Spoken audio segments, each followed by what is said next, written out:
Hi everyone, Samantha Lee from Holistic Me here, and today I'm going to show you how to make your very own St. John's Wort Oil. St. John's Wort Oil is so amazing because it's really helpful and really powerful when it comes to nerve damage, muscle inflammation, arthritis, burns, even sunburns, strains, sprains, bruises. As you can see, the list goes on. So it's a really powerful topical application. And you want to make sure that you use fresh plant material.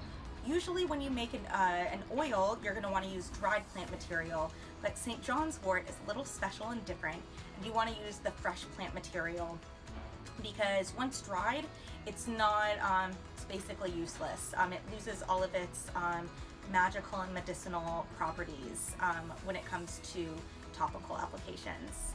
So let's get started. So here we have everything that we need to make our oil infusion today. We have the plant material, which is St. John's wort.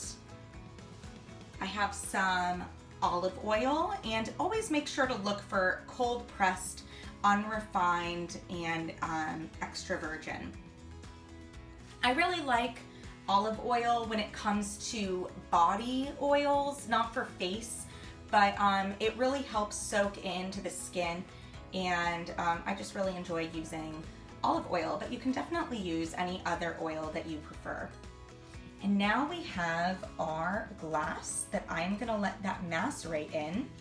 It is disinfected. I put the glass in the oven for about 15 minutes on 130 degrees Celsius, which is about 160 degrees Fahrenheit.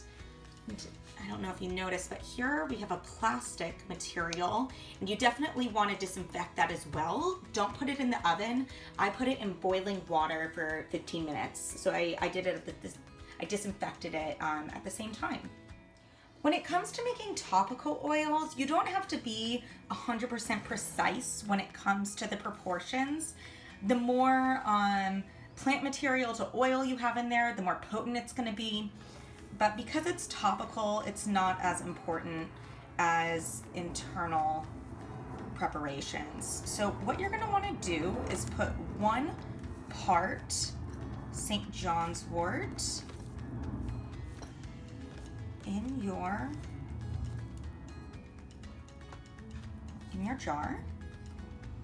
Make sure you get everything in there.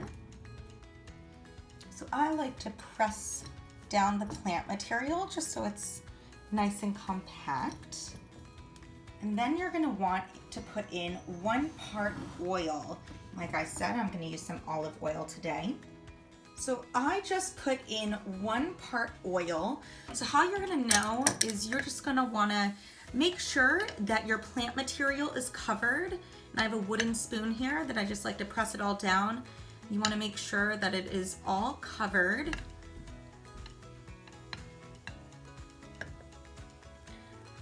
Looks good. And then you can put the top on. So now that we have our finished St. John's wort oil, you can put it in a nice sunny window for 4 to 6 weeks, which is a little different than most other oils. Other oils, you're gonna wanna put it away in a cool, dark cabinet. So it's just another way that St. John's wort is a special and different plant. So I'm gonna put this in a nice sunny window for 4 to 6 weeks, and after, I'm gonna finish it up on the stove to let it macerate for another maybe like 6 to 8 hours. If you are interested in doing that with me, I will be putting out a video in 4 to 6 weeks and showing you how to do that. And we can also turn it into a salve. If not, then you can always just strain it, and you can get ready to use it right away. So I hope you enjoy your St. John's wort oil.